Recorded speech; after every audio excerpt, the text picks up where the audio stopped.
I want to talk, first of all, Robbie, about Tottenham. Yeah. You heard Antonio Conte there. At times this season and last season, you've got the feeling that Conte is thinking, I haven't had enough money, not sure we're going to be title contenders. He seems happy now. He does seem happy, Rebecca. And my headline, sneaky Spurs. Sneaky good, by the way. He's got his fingerprints all over this football team, in the manner that they play, in the setup, in the discipline. Clean sheets are becoming important, because if you keep a clean sheet with Spurs, you'll win the game, because of what they got at the top end of the pitch with Kane, with Son, with Charlton, with Kulusevski when he's fit. And I still started the season thinking top four's really the challenge for Spurs. I think ambitions can step up a bit. I think we're talking top three. And if they could finish third, I think it'd be a brilliant step for Conte and this football club. OK, Tim, what's the highest position Tottenham can finish? Yeah, right where they are is kind of what I think for them. You can't argue with the results that they've got. We saw the highlights there. Everton have two glorious opportunities to go ahead. Leicester scored 2 goals against them before they ended up going on to score 6 and win the game. It's a dangerous game for me that Spurs play. I think over the course of the season, teams are going to bury those chances, and Spurs are going to be on the back foot, and they don't have a plan B. So they always have to sit back and counterattack, and that worries me. So where they are, they're good enough to finish in the top 4, but that's about it. Their style is not going to change, but they could spend some money in January if they're up and around the leaders come January, couldn't they, to try and make sure they stay the course, Rob? Yeah, to Tim's point a little bit, I'm still not sure about their centre-backs defensively. I also think, given the way that they play, given the midfield is kind of holding and protective, they could do some better quality in the wing-back. So they could buy in January? Well, a wing-back maybe. You know, I know they've got a few players there, but I still feel, particularly Emerson Royal on the right-hand side, doesn't give them that much creativity going forward. So that's where I think they can strengthen, because we know that Conte likes to sit back and defend, but at times they haven't actually looked that amazingly strong defensively. So 2 great chances for Everton that was missed. Could have been a different game.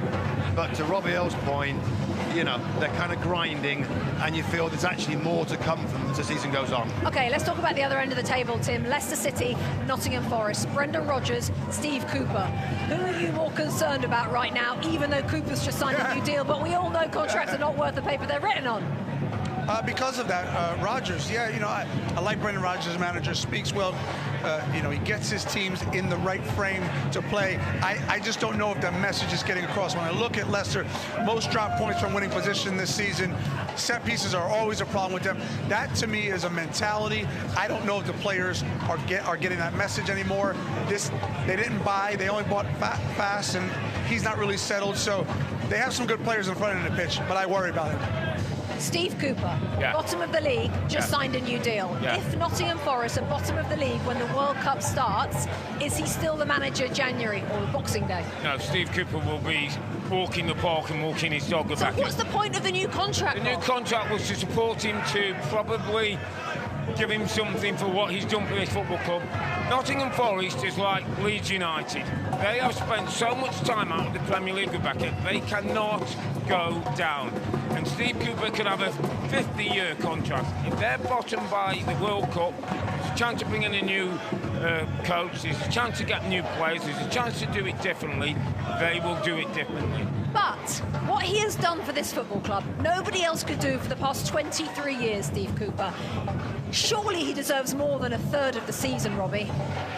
I think he does, but when you've spent over $200 million on new players and a whole new squad to stay in this division, can you imagine what the owner must be feeling like with that kind of investment? So, listen, everybody appreciates what he did at Nottingham Forest. That's hard to bring that team out of that division. They've done it, but I tell you, what I would say is there's a decent team in there, but there's so many players to sift through in different spots. He's still trying to figure that out, but as the guy said, if he's bottom of the league table the next few weeks, they'll get somebody else in. Thanks as well, just on that point, let's remember Marcelo Bielsa at Leeds, who was loved when it came push getting the shove, they took a decision to sack him to keep him in the league. That's a great comparison, actually, because there is no doubt Steve Cooper is loved, but ultimately the sacrificial lamb might have to happen before the World Cup. Bournemouth. Bill Foley, United States investor, has come in to own the club. Gary O'Neill has taken charge of 6 games. He's unbeaten in those 6. They're sitting in 9th, Tim, in the Premier League. I mean, just give him the job. It's simple. Give him the job. Certainly keep him in the position, but it would be foolish the way they're going. We know in the Premier League how difficult it is to get results. Gary O'Neill is getting results. Billings and Solanke, they have something there. There's a real good pair. There's a good feeling about it. You have to keep that good feeling going. Gary O'Neill, carry on what you're doing. Do not change a thing.